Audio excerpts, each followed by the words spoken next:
Good morning student. पिछली class के अंतर्गत हमने प्रधानाचार्य की नेतृत्व भूमिका के संदर्भ में विस्तार से अध्ययन किया है। अध्ययन के कार्य को जारी रखते हुए आज की इस क्लास के अंतर्गत हम प्रशासनिक नेतृत्व के सिद्धांतों के बारे में विस्तार से अध्ययन करेंगे। Principles of administrative leadership. प्रशासनिक नेतृत्व की प्रक्रिया कुछ आधारभूत सिद्धांतों पर कार्य करती है। इन सिद्धांतों के आधार पर ही प्रशासनिक नेतृत्व की क्षमता का उपयोग विद्यालय व्यवस्था में किया जाता है।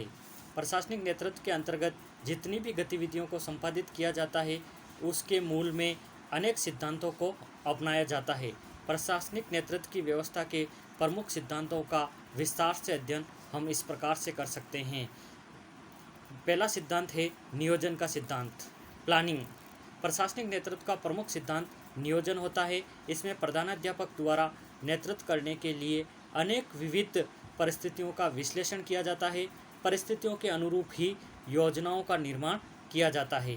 नियोजन के अंतर्गत विविध प्रकार की विद्यालय नीतियों का निर्माण किया जाता है तथा उसके पक्ष एवं विपक्ष पर विचार किया जाता है। इस प्रकार एक कुशल प्रशासनिक नेतृत्व की सफलता नियोजन की सफलता पर ही निर्भर करती है। नियोजन के अभाव में सफल प्रशासनिक नेतृत्व की कल्पना नहीं की जा सकती है। प्रशासनिक नेतृत्व का दूसरा सिद्धांत है नीति निर्माण का सिद्धांत। प्रशासनिक नेतृत्व की प्रक्रिया में विभिन्न प्रकार की नीतियों का निर्धारण किया जाता है। इन नीतियों के आधार पर ही विद्यालय में प्रभावशीलता की स्थिति उत्पन्न की जाती है। प्रत्येक प्रधानाध्यापक से ये अपेक्षा की जाती है कि विद्यालय के निर्धारण में सर्वजन हिताय एवं सर्वजन सुखाय के सिद्धांत का अनुसरण करे, यानी कि ऐसे सिद्धांत का निर्माण करे जिससे सभी जन का लाभ हो, सभी जनों का हित उसमें निहित हो, जिसमें प्रत्येक व्यक्ति, नीति, शिक्षक, छात्र एवं विद्यालय के हित में हो। इस नीति के द्वारा सामाजिक आकांक्षाओं की पूर्ति हो सके। इस प्रकार नीति निर्माण का सिद्धांत प्रशासनिक नेतृत्व का प्रमुख सिद्धांत है। प्रशासनिक नेतृत्व के सिद्धांत का अगला सिद्धांत है क्रियान्वयन का सिद्धांत। क्रियान्वयन के सिद्धांत की व्यवस्था करके प्रशासनिक नेतृत्व की क्षमता का विकास तीव्र गति से होता है। दूसरे शब्दों में विद्यालय के प्रधानाध्यापक को प्रत्येक नीति का निर्माण करने के साथ साथ स्वयं उसके क्रियान्वयन की व्यवस्था पर भी ध्यान देना है, क्योंकि नीतियाँ कितनी भी अच्छी बना ली जाए लेकिन यदि उसका क्रियान्वयन सही तरीके से नहीं होगा तो निश्चित रूप से उस नीति का हमें लाभ नहीं होगा। इसलिए क्रियान्वयन पर विशेष ध्यान देना चाहिए। यदि किसी नीति का क्रियान्वयन उचित प्रकार से नहीं होता है तो उसके उद्देश्य को भी प्राप्त नहीं किया जा सकता और न ही प्रशासनिक नेतृत्व को सफल माना जा सकता। वर्तमान समय में सरकारी नीतियों का विद्यालय में असफल होना प्रशासनिक नेतृत्व की विफलता को सूचित करती है। आज की हमारी गवर्नमेंट कई शिक्षा से संबंधित अच्छी योजनाओं का निर्माण करती है, लेकिन धरातल पर वो मूर्त रूप में अच्छी तरह से क्रियान्वित नहीं होती है, तो उन योजनाओं का लाभ हमें नहीं मिलता है। इसलिए इस सिद्धांत के द्वारा ये कहता है हमें कि कोई भी नीति का निर्धारण किया जाए उसकी क्रियाविधि अच्छी तरीके से होनी चाहिए। अगला सिद्धांत है सहभागिता। सहभागिता से तात्पर्य है सभी मिल करके उसमें सभी के सामूहिक रूप से सहभागिता हो तो निश्चित रूप से वो कार्य अच्छी तरीके से होगा। सामान्य रूप से ये देखा जाता है कि सहभागिता के आधार पर ही प्रशासनिक नेतृत्व की स्थिति देखी जाती है। प्रशासनिक नेतृत्व में नीतियों के निर्धारण में सभी का सहयोग प्रतिनिधित्व के आधार पर लिया जाता है। विद्यालय व्यवस्था के कर्मचारियों की संख्या कम होने के कारण उनकी सहभागिता प्रत्यक्ष रूप से सुनिश्चित की जाती है। जब प्रत्येक शिक्षक, अभिभावक एवं सामुदायिक सहभागिता विद्यालय व्यवस्था के प्रशासनिक नेतृत्व में होगी तो निश्चित रूप से विद्यालय का प्रशासनिक नेतृत्व सफल होगा तथा विद्यालय की प्रभावशीलता में भी निरंतर वृद्धि होगी। अगला सिद्धांत है समन्वय का सिद्धांत, यानी कि कोऑर्डिनेशन। प्रशासनिक नेतृत्व का प्रमुख आधारभूत सिद्धांत समन्वय है। जब तक विद्यालय प्रशासनिक व्यवस्था में प्रधानाध्यापक द्वारा समन्वय के दृष्टिकोण को नहीं अपनाया जाएगा तब तक वह प्रशासनिक नेतृत्व के उद्देश्य को प्राप्त नहीं कर सकता।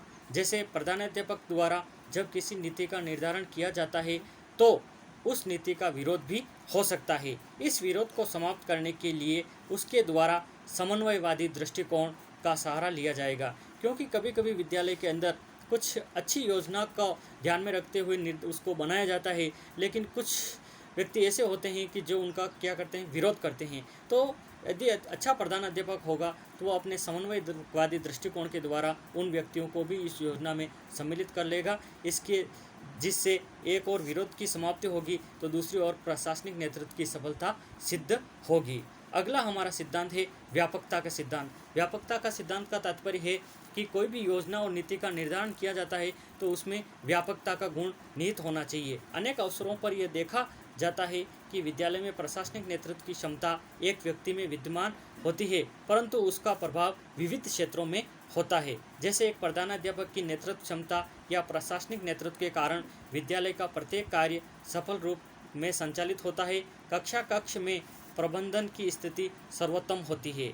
विद्यालय में पाठ्य सहगामी क्रियाओं का संचालन सर्वोत्तम रूप में होता है तथा छात्रों का सर्वांगीण विकास संभव होता है। इस प्रकार प्रशासनिक नेतृत्व में व्यापकता का सिद्धांत भी समावित होता है। अगला हमारा सिद्धांत है निर्देशन एवं परामर्श का सिद्धांत, गाइडेंस एंड काउंसलिंग। प्रशासनिक नेतृत्व की प्रक्रिया में अनेक अवसरों पर गतिरोध की स्थिति उत्पन्न होती है। यह गतिरोध विविध छात्रों एवं अभिभावकों आदि की ओर से होता है। इस स्थिति में विद्यालय के प्रधानाध्यापक द्वारा निर्देशन एवं परामर्श की प्रक्रिया के माध्यम से इसे दूर किया जाता है। इसके बाद जो व्यक्ति प्रधानाध्यापक या उसकी नीतियों का विरोध कर रहे थे वे सभी उसके पक्ष में होते हैं।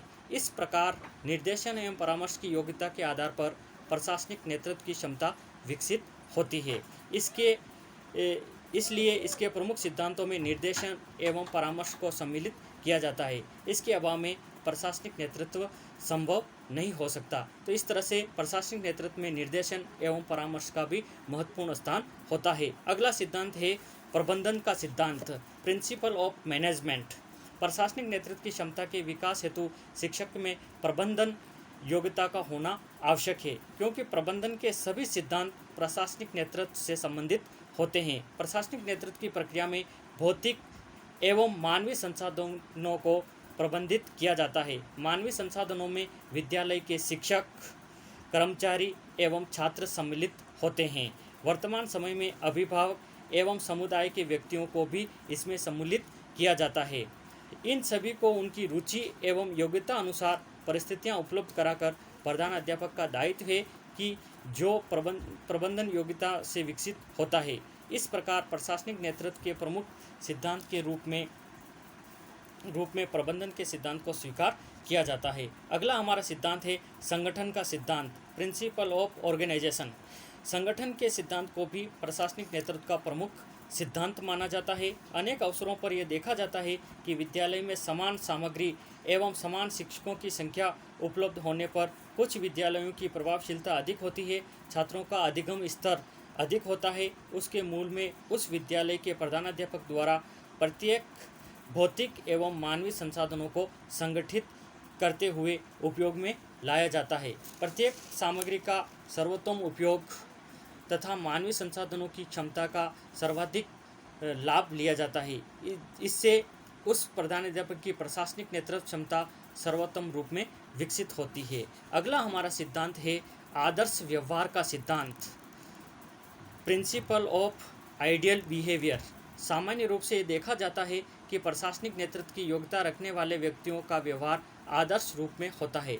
जैसे एक प्रधानाध्यापक द्वारा विद्यालय के हित में विशेष प्रकार की नीतियों का निर्धारण किया जाता है तथा समुदाय सहयोग के लिए प्रयास किया जाता है, तो उसको अपने व्यवहार में प्रथम नीतियों के अनुसार कार्य करने की आदत विकसित करनी होगी, अर्थात उसको स्वयं उन नीतियों एवं नियमों का पालन करना होगा जिसको उसने निर्मित किया है। द्वितीय, उसको सामुदायिक कार्यों में भाग लेना होगा, उनके सुख एवं दुख में सहभागिता करनी होगी, जिससे कि समुदाय के व्यक्ति उसके कार्य एवं व्यवहार से प्रभावित हो। इस प्रकार इसमें आदर्श व्यवहार के सिद्धांत को प्रमुख स्थान दिया गया है। यानी कि समझने की बात यह है कि आदर्श व्यवहार में कि जो नीतियाँ और कार्य का क्रियान्वयन हो रहा है, जो नीतियों का निर्धारण किया है, उसमें एक व्यक्ति का व्यवहारपूर्ण आदर्श होना चाहिए। उन नियमों के ऊपर वो स्वयं भी चले और साथ ही साथ वो स्वयं चलेगा तो निश्चित रूप से दूसरे व्यक्ति उसका अनुसरण करेंगे। साथ ही प्रधानाध्यापक समाज का एक महत्वपूर्ण घटक है, तो समाज के जो रीति नीतियाँ हैं उनके सुख दुख में यदि वो सहभागिता करता है तो निश्चित रूप से समाज भी उसके आदर्श व्यवहार का अनुकरण करेगा। अगला हमारा अंतिम प्रशासनिक सिद्धांत है सार्वजनिक हित का सिद्धांत। सार्वजनिक हित से तात्पर्य है कि सभी का हित हो, ऐसे सिद्धांतों का निर्धारण किया जाए जिसमें कि सबका हित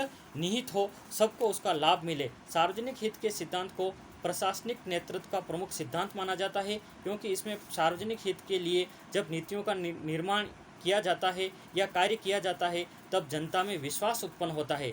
जैसे एक प्रधानाध्यापक द्वारा अपनी नीतियों एवं सिद्धांतों के आधार पर छात्रों के माता पिता को विद्यालय का सहयोग करने के लिए प्रेरित किया जाता है।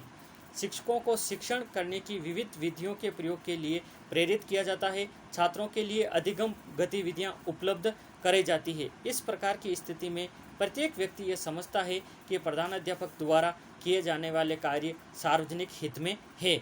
इससे विद्यालय कर्मचारियों, समुदाय एवं छात्रों का प्रधानाध्यापक को सहयोग प्राप्त होगा तथा प्रधानाध्यापक की नेतृत्व क्षमता में निरंतर वृद्धि होगी। इस प्रकार सार्वजनिक हित का सिद्धांत प्रशासनिक नेतृत्व का प्रमुख सिद्धांत है। यानी कि कोई भी योजना बनाए तो उसमें छात्र, अभिभावक, शिक्षक सभी का कुछ हित निहित होगा तो निश्चित रूप से सबकी सहानुभूति उस कार्य के अंदर होगी, तो निश्चित रूप से वो कार्य पूर्ण रूप से सही तरीके से संपादित होगा। इस सिद्धांत के द्वारा ये बताया गया। उपरोक्त विवेचन से ये स्पष्ट होता है कि प्रशासनिक नेतृत्व की आधारभूत अवधारणा प्रमुख सिद्धांतों पर कार्य करती है जो मानवीय विचारों एवं भावों से संबंधित होती है। इन सिद्धांतों के आधार पर ही प्रशासनिक नेतृत्व की क्षमता में विकास संभव होता है। अतः एक शिक्षक को अपने कार्य एवं व्यवहार में उपरोक्त सिद्धांतों का स्थान प्रदान करना चाहिए, जिससे कि उसमें प्रशासनिक नेतृत्व की क्षमता विकसित हो सके। इस प्रकार से आज की इस क्लास के अंतर्गत हमने प्रशासनिक नेतृत्व के सिद्धांतों के बारे में विस्तार से अध्ययन किया। आगे जब भी हम अगली क्लास में मिलेंगे तो विद्यालय प्रबंधन में प्रधानाध्यापक के दायित्व एवं कार्यों के संदर्भ में विस्तार से अध्ययन करेंगे। जय हिंद, जय भारत, धन्यवाद।